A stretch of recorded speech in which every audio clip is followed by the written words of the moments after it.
Sebagai penggila buku, maka setiap kunjungan ke Singapura ada tempat yang rutin saya sambangi, yaitu Times Bookstore. Sudah 20 tahun saya langganan di sana. Tiap bulan pasti ke sana, sehingga tampang saya kalau datang pasti dikenal karyawan di sana, terutama staf yang nongkrong di sesi rak buku bisnis, buku ekonomi, dan buku geopolitik. Biasanya anak mahasiswa magang yang bantu saya. Lalu sebenarnya apa bedanya datang ke toko buku di Indonesia dengan toko buku Times ini? Jujur, jauh bagaikan langit dengan dasar bumi. Bener deh, di Indonesia itu toko buku, cari buku di sana. Kalau di Times, ya bukan. Begini apa yang saya rasa. Ketika masuk ke toko buku tersebut, kita disapa oleh greeter yang akan menyapa kita dan menanyakan kabar serta menanyakan sedang cari apa. Kita katakan cari buku terbaru tentang politik misalnya. Maka kita akan diantar ke rak politik dan diarahkan ke penjaga rak tersebut. Lalu penjaga tersebut akan bertanya atau menginformasikan, "Bapak sudah baca buku Fire-nya Trump?" Itu buku isinya tentang tabiat Trump yang nyeleneh dan setengah narsisem sifatnya Trump. Saya tanya lebih dalam, apa itu narsism? Oh yes sir, there are two characters of narcissism of Mr. Trump that you will get from this book, katanya sambil membuka halaman tentang narsismnya Trump tersebut. Or, katanya kemudian, you better read this book for you to understand that US dollar will be hit by other currency. Those books are read by Mr. Trump before he become president. Sang pemuda berkacamata tebal tadi menjelaskan buku sebaiknya saya baca sebelum membaca buku Fire-nya Trump yang menjadi alasan Trump memulai menyerang Cina dan Rusia sekarang. Here you are sir, The Colder War. This book written on Obama time versus Putin. But seems Obama cannot match Putin. Even Hillary cannot beat Putin. Amerika need Trump to beat Putin. Dia menjelaskan rinci mengapa Amerika memerlukan sosok devil seperti Donald Trump. Untuk itu, dunia harus tahu tabiatnya Donald Trump yang ofensif ini. Dan semua dijabarkan dalam buku tersebut, kata pemuda tadi. Begitulah sekilas suasana saya di Times. Dalam toko buku Times tersebut, pengalaman apa yang saya dapatkan kira-kira? Ya benar, saya mendapatkan knowledge.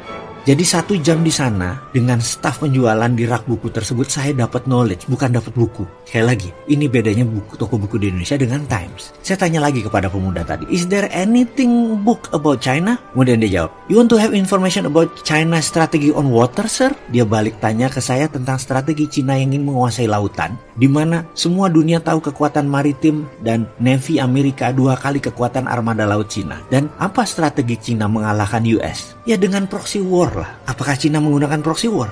Kemudian saya tanya lagi, kan tidak mungkin konvensional war dilaksanakan oleh Cina, benar? Dan pemuda itu nyerocos. I have 2 book for you, sir. One called ASEAN Water, second called The China Private Army. Yang tagline-nya berbunyi begini, Protecting China Silk Road. Dua-duanya berbicara tentang Cina. Oh, I already have that book on China Private Army. I use it a lot on my speech and lecture. Saya jawab kalau buku China Private Army, bukunya sudah saya pakai. Bahkan saya menulis beberapa seminar dan beberapa workshop menggunakan buku tersebut. Saya tahu dari buku tersebut bahwa Cina sudah mencaplok bahkan hingga GDP negara-negara yang dikuasain pun ada dalam buku tersebut. Misalnya Timur Timur GDP-nya 60% sudah Cina, Papua Nugini 60% GDP nasionalnya sudah barang Cina, Malaysia 35%. Di zaman Najib, mungkin zamannya sekarang udah 20% di zaman Mahathir, dan turun terus pengaruh Cina di Malaysia. Kalau di Indonesia rasanya nggak ada Cina. Aman Indonesia mah. Cina di Indonesia itu hoax. Kemudian dia lanjut. Oh really? If you have that books, I recommend you to buy this book, The War by Other Means, katanya. You will amazed with what China, Russia, and America play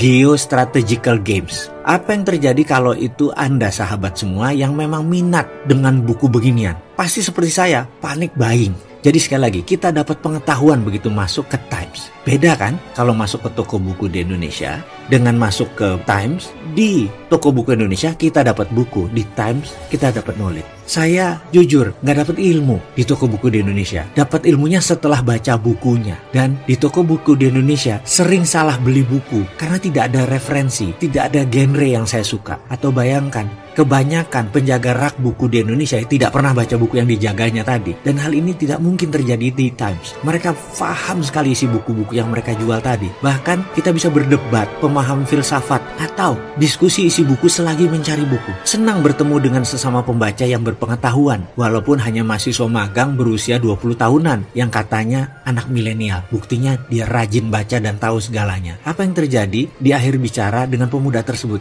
Ya panik, 6 buku lah saya beli. Dan setelah itu saya pump up semangat sekali ingin cepat baca dan cepat meluangkan waktu untuk share buku ini kepada teman-teman. Lalu pengalaman saya setelah baca, pengen sekali saya punya kelas sesi diskusi membahas isi-isi buku tersebut. Tapi sayang, gak terlalu banyak teman tersebut. Akhirnya ya saya buat video ini.